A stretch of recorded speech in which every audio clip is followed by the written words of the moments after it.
Bienvenidos a esta materia de marco legal de las organizaciones.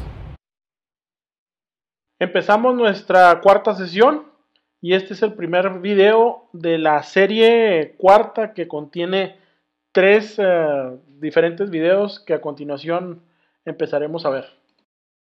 Bueno, en esta tarde vamos a continuar con nuestra clase de marco legal de las organizaciones. Ahora el tema que nos toca tratar, que nos compete, son los aspectos considerados mercantiles por la doctrina y empezaremos a definir lo que es la empresa. Entonces, la doctrina entiende por la empresa o negocio mercantil la organización o una actividad económica que se dirige a la producción o al intercambio de bienes y servicios, de acuerdo a Barrera en el 58, en su página 253. Esta definición comprende no solo la actividad comercial o industrial, sino también la actividad de consumo, o esto es, se aplica a negocios agrícolas también. Entonces, pasando y continuando con lo que viene siendo empresa, se consideran como empresas comerciales, primero los industriales dirigidas a la producción de bienes y servicios, y segundo las que realizan funciones de intercambio y de mediación en la circulación de bienes, terceros las empresas de transporte, y lo que se relaciona como cuarto, la banca, los seguros, y el quinto, aquellas que realizan una actividad auxiliar a las anteriores. Más adelante vamos a ver las actividades primarias, secundarias y terciarias, que muchos ya las conocemos, pero para precisar y definir aún más ese tipo de giro, ¿no? Porque también es otra forma de clasificar las empresas. Aquí también nos hablan sobre la constitución de las empresas, cómo puede ser o qué tipo de empresas hay. Por ejemplo, hay empresas individuales que son controladas por un solo individuo y de ahí los empresarios pueden ser una persona física registrada ante Hacienda. Ahora, tenemos las empresas colectivas que son controladas por varios individuos, o sea, por un administrador, pero al mismo tiempo por un consejo. O por un consejo también. Estatales que pertenecen al Estado como tal, ¿verdad? Pero también tienen una constitución muy diferente y parten desde una constitución, ya sea una paraestatal que genere el Estado, pues pudiéramos decirlo así, que le rinde cuentas al Estado y que es vigilada por el Estado. O también pueden ser mixtas, las que sin perder su carácter privado están bajo las intervenciones del Estado. Sí, de cierta forma funcionan como privadas, pero el Estado tiene injerencia sobre ellas. Ahora, ¿cuáles son los elementos de la empresa? Los elementos fundamentales de la empresa, conforme a la definición, son las organizaciones de bienes, lo que viene siendo la hacienda por un lado, y que más adelante vamos a ver, y el empresario por el otro. Empresario es el titular de la empresa, las personas que ejercitan profesionalmente su actividad económica organizada y se dedican a la producción o el intercambio de bienes y servicios, así tanto la persona física como una sociedad, con tal que los sujetos actúen en el manejo de la empresa de una manera permanente, reiterada y habitual. Podrán ser empresarios. La característica de la empresa y del empresario es precisamente actuar con una finalidad de lucro, es decir, con una tendencia de especulación y no simplemente de simple beneficencia, como puede ser la Cruz Roja, por ejemplo. Aunque en la Cruz Roja, de cierta manera, ya se maneja mucho capital, y, o sea, capital en la cuestión de que tienen ya muchos establecimientos, tienen ambulancias, pero desgraciadamente ahora se está cobrando por el uso de la Cruz Roja. Ahí lo están manejando como donativo, pero ya tiene un costo algo difícil de cubrir por otras personas. Ahora también tienen un salario ya definido, las personas que trabajan ahí antes trabajaban por un, ¿cómo se llama? Un beneficio económico muy bajo y ahora empiezan a subir un poquito más sus salarios. Que una empresa se considera como tal no dependerá de un carácter público o privado o de magnitud de la misma. Puede ser una pequeña y gran empresa, ¿no? O privado, magnitud de la misma. La empresa es el ejercicio de una actividad económica. O sea, una fuerza que opera en auxilio de ciertos medios y de ciertos bienes. La hacienda, estamos diciendo la hacienda en muchos lados, ahorita vamos a ver de forma más resumida qué es la hacienda. En cambio, está constituida por los bienes y medios con los cuales la actividad se desenvuelve, gracias a los cuales se consigue el fin de la empresa. En sí la hacienda es todo lo que tiene la empresa. Y ahorita vamos a ver que hay bienes corporales e incorporales. Por la hacienda se entiende todo el patrimonio de la sociedad comercial y el conjunto de bienes, personas físicas, comerciantes individual. Comprende que en contabilidad se conoce como capital fijo o circulante, inmuebles, muebles, mercancía, materia prima, materia elaborada, dinero, títulos de crédito, instalaciones industriales, patentes, créditos al derecho de autor, créditos, derecho de autor, mercancías, nombres comerciales, emblemas, concesiones gubernamentales, etcétera. En suma, todo aquello que tenga un contenido económico y sus conversiones en dinero. Barreras 58 y 259. Un ejemplo, por decir, de las concesiones. En la época de Salinas y de Miguel de la Madrid, el único que podría importar lubricantes era Quaker State. Y ellos metían todos los lubricantes que tenían, que venían del extranjero. El único que importaba. Sí, y era una concesión que daba el gobierno federal, porque todo se manejaba Pemex, marca Pemex. Aquí tenemos también el personal de la empresa, y nos dice que es el conjunto, al empresario participa el personal, o sea, participan en conjunto, tanto el empresario, el dueño de la empresa, como el personal participan. Existe de forma normal, aunque no esencial, puede ser que no tengan personal el empresario, o que trabaje por una especie de outsourcing. El personal está formado en representantes generales, factores o gerentes, o especiales del titular por auxiliares del empresario, contadores, agentes dependientes de ello y por los obreros y trabajadores en general. La mayor parte de las relaciones entre empresarios y personal se rigen por el derecho laboral, salvo las relaciones con miembros del consejo de administración de una sociedad o que el administrador, cuando es único, que se rigen por el derecho mercantil. Las existentes con el resto del personal, desde una sociedad o un administrador, cuando es único, se rigen existen con el resto del personal, desde el gerente o director general hasta el más modesto de los trabajadores, se encuentran reguladas por el derecho del trabajo, por la Ley Federal del Trabajo. Por lo tanto, el trabajo y el trabajador son otros elementos de la empresa, y aún se ha dicho con frecuencia que la organización del trabajo ajeno es fundamental para la empresa, ¿sí? Cómo se organicen. Ahora, por decir, el sindicato, de cierta manera, también es otra parte de las empresas, de las paraestatales, y de algunas, no en todas hay sindicatos, pero también es una parte, porque es parte de un todo de la empresa. Hay aspectos también a considerar por la doctrina como mercantiles. Doctrinalmente se consideran asuntos mercantiles el establecimiento, o sea, el lugar donde está el comercio, el nombre comercial, los avisos comerciales también, las marcas, las patentes y los derechos de autor. Aquí ya empezamos a hablar de derechos de autor, de patentes, de propiedad industrial, de propiedad intelectual. En la siguiente diapositiva podemos ver, aquí nos describen lo que viene siendo el establecimiento. Aunque puede existir una empresa y negocio sin establecimiento, como es el caso de ahora, el del comercio electrónico, lo más normal es que una empresa tenga uno o más de ellos. El establecimiento mercantil es el asiento material de la empresa, la planta física y el lugar geográfico que permanentemente se desenvuelve en su negocio. Un empresario puede ser uno o varios establecimientos, un principal y otros secundarios, y las sucursales en sí. Para que funcionen como tales, deben de tener ciertas características según Joaquín Rodríguez. Las características del establecimiento deben de tratarse de locales, donde se conjuga el negocio jurídico de los que constituyen la actividad y la base de negociación. Ahí es donde se desarrollan todas las actividades, donde va y te busca la clientela, donde te adquiere el producto, donde puede haber un reclamo, y muchas veces es lo que anda buscando también la clientela, ¿no?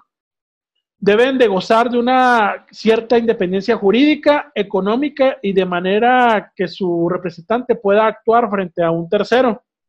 Por eso también se hacen de repente sucursales, para que no haya un monstruo de ¿cómo se llama?, de empresa, ¿no? Y puedan actuar y dividirse el trabajo. Sin embargo, deben de estar subordinados a una alta dirección, o sea, la matriz, y en el sentido que ésta pueda dar instrucciones también para ver cómo se actúa en cualquier sucursal. Sin embargo, puede hablarse de que en casos de quiebra, una sucursal o sea, puede resolver su problema sin afectar a la matriz y tiene su competencia judicial y su registro depende de su ubicación, lo cual produce importantes efectos jurídicos en la jurisdicción o lugar donde está ubicada la sucursal y también no gastan tanto de estar moviéndose a otro lugar. Ahora, el nombre comercial, los nombres comerciales son los signos distintivos en su conjunto, protegen a la titularidad de la empresa comercial en función de su organización y en los resultados de la actividad empresarial. El artículo 115 de la Ley de Fomento y Protección de la Propiedad Industrial, en el capítulo cuarto, establece que sobre los nombres comerciales de una empresa o establecimiento industrial, comercial o de servicio y el derecho de su uso exclusivo estarán protegidos sin necesidad del registro. Pero claro que puede registrarse en la Secretaría de Economía para no tener ese conflicto. Ahora, ¿por qué? Porque está registrado ante Hacienda y está constituido en el registro de comercio, si fuera una SASB o cualquier régimen.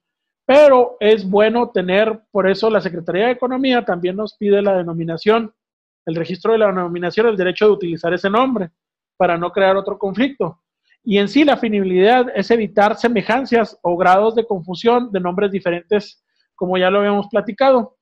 Y su duración tiene 10 años. Eso lo podemos ver en el artículo 110 de la ley antes nombrada, en la 111 también, como derecho exclusivo y para también la persona titular del derecho de uso del nombre podrá demandar y demandar la reparación y pago de los daños y prejuicios sufridos con motivo de la infracción cometida a quien usara el nombre sin autorización de su titular. Con respecto a los avisos comerciales, son cualquier forma de combinación de letras, dibujos o cualquier otro elemento que tenga la señal original y que sirvan de distintivo fácilmente a una empresa o determinados productos de los demás con respecto a especie o sobre ellos la atención al público, ¿no? Conforme al artículo también 100 de la misma ley antes mencionada, se consideran avisos comerciales las frases u oraciones que tengan por objeto al público, establecimiento o negociación comerciales, industriales o de servicio, para distinguir fácilmente de los de su especie. El registro es un aviso comercial y tendrá su vigencia como 10 años, como lo mencionaba. Ahora, también otro objeto comercial o mercantil que puede registrarse es la marca, entendiendo por marcas todo símbolo visible que tenga productos o servicios de otros de la misma especie y clase en el mercado. Para que el industrial o el comercial puedan usar la marca con el derecho de su exclusivo, deberá registrarlo en la Secretaría de Hacienda. Una marca puede estar constituida por signos, la denominación o lugares visibles, suficientemente distintivas, susceptibles de identificar productos o servicios, la forma tridimensionales. Eso ya se establecía la cuestión de formas tridimensionales, ya más actual, y los nombres comerciales y denominaciones y razones sociales, mientras no sean animados o cambiantes. Y aquí nos hablan de la clasificación de las marcas. Marcas industriales, empleadas para los fabricantes de artículos; comerciales, para marcas usadas como comerciante que vende artículos elaborados; y fabricante, pero utilizando sus propias marcas. Los servicios o sea, las marcas que distinguen un servicio de otro, misma especie, ¿sí? Un servicio que sea de la misma especie se refiere a una prestación de servicio. La marca colectiva, las usadas para asociar productores, fabricantes, comerciantes o prestadores de servicios legalmente constituidos, quienes podrán solicitar su registro de una marca colectiva para distinguir el mercado, sean productos o servicios de quienes no forman parte de dichas asociaciones, ¿sí? Y también respecto a las marcas colectivas no podrán ser registradas terceras personas, por lo que su uso queda reservado a miembros de asociaciones. De igual manera, las marcas tendrán vigencia de 10 años, contando a partir de la fecha presentada a la solicitud y podrán renovarse por periodos de la misma duración. No podrán ser transmitidas a terceras personas, o sea, se quedan ya directamente con el uso esa sociedad o esa persona física, formando la formación de las marcas nominativas, las que forman parte de una simple denominación, las emblemáticas que forman símbolos y figuras, y las mixtas, que son aquellas que conforman las combinaciones de las dos anteriores. Y luego pasamos que el titular es una marca registrada que puede autorizar o una o más personas como usuarias de la misma. Obviamente puede negociar o enajenar, de ahí que las doctrinas consideren que las marcas como cosa mercantil, ¿sí? Entonces, con lo que respecta a las patentes, se denominan patentes y privilegios de exportar en forma exclusiva un invento o sus mejoras. También recibe el nombre de patente, o sea, los derechos de ¿cómo se llama? De exportación, ¿no? De explotación, perdón. De una patente en sí, expedido por el Estado, donde reconoce y confiere el derecho de exclusividad. De la misma manera, una persona que realizó una invención tiene el derecho exclusivo de explotarla en su provecho, por sí o por otros, con su permiso. Actividad inventiva. Si la invención resulta evidente para un técnico en la materia de la fecha de su presentación.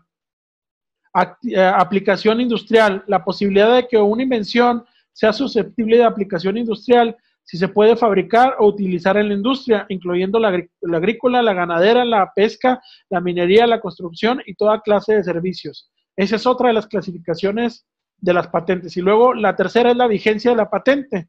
Las patentes tendrán una vigencia de 20 años improrrogables y contando a partir de la fecha de presentación de la solicitud, que en México se tardan cerca de 2 años el proceso de patentes y son varias juntas de aclaraciones las que hay que tener. Muchas veces tiene que ir uno a la Ciudad de México a sostenerlas.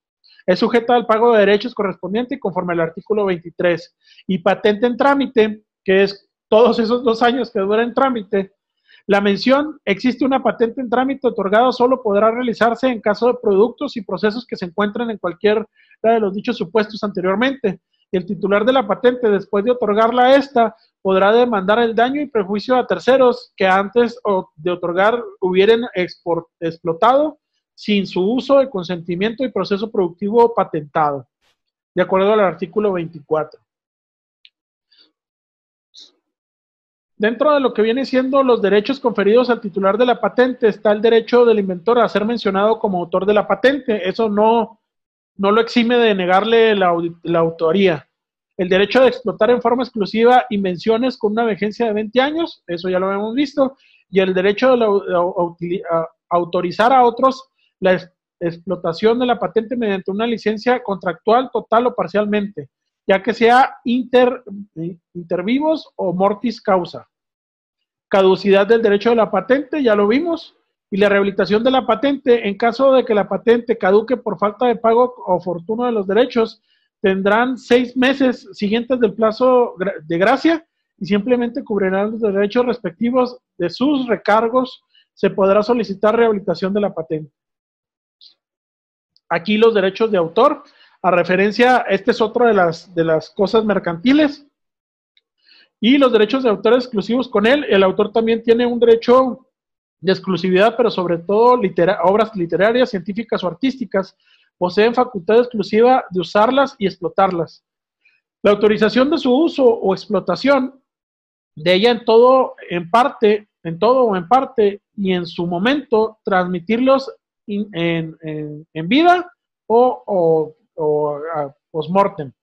Los derechos de autor y obras, reconocimientos de su calidad de autor, de oponerse de toda deformación, mutilación y modificación de la obra que se lleve a cabo sin su autorización, el derecho a usar, explotar y temporalmente la obra a sí mismo por terceros como compromiso de su lucro. Tal derecho es en la fracción 3, artículo 2 de la Ley Federal de Derechos de Autor y puede ser transmitido por cualquier medio legal, incluida enajenación y consideración del uso de la explotación temporal.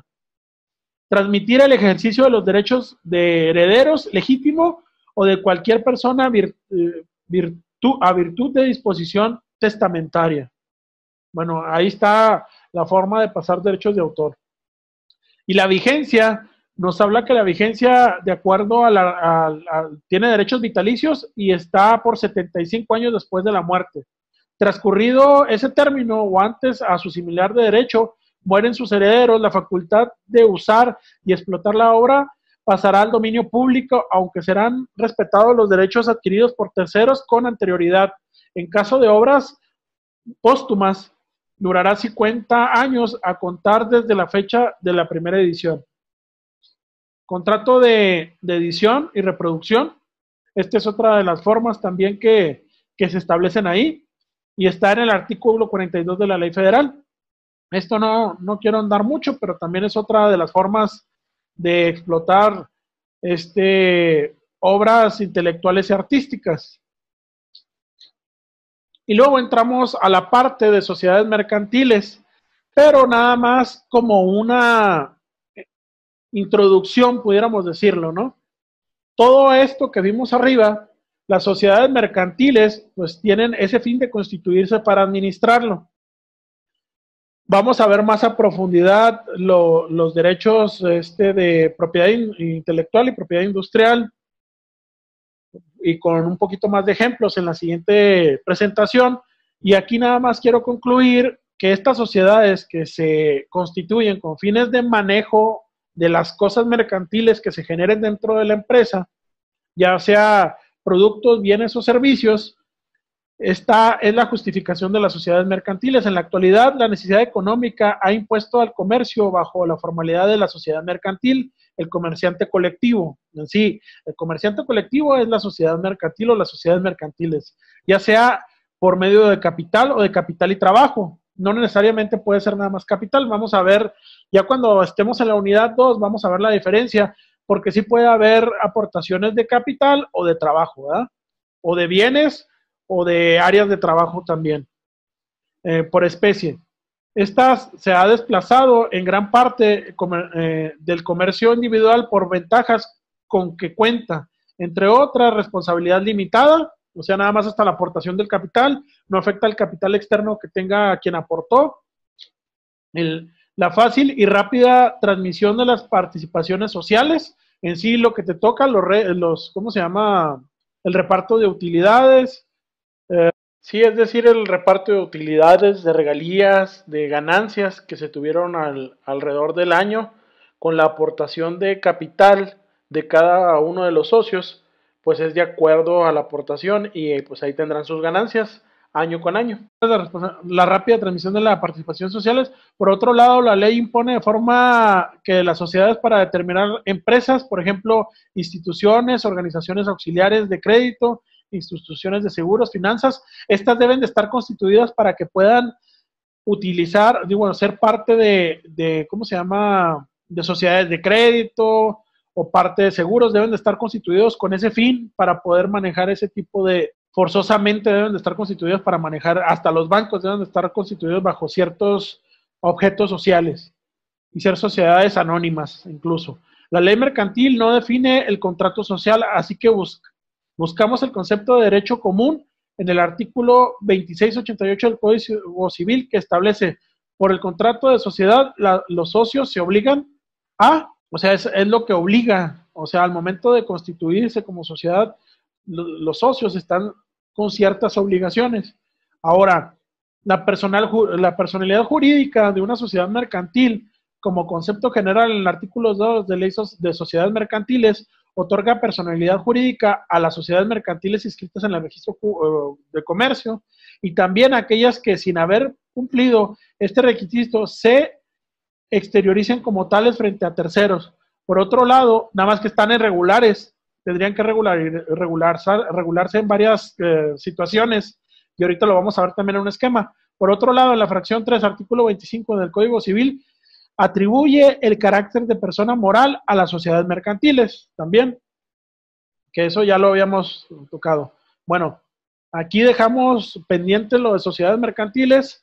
Vamos a continuar en otra presentación para seguir viendo la parte de la cosa mercantil o el objeto mercantil o la hacienda también como parte de la empresa.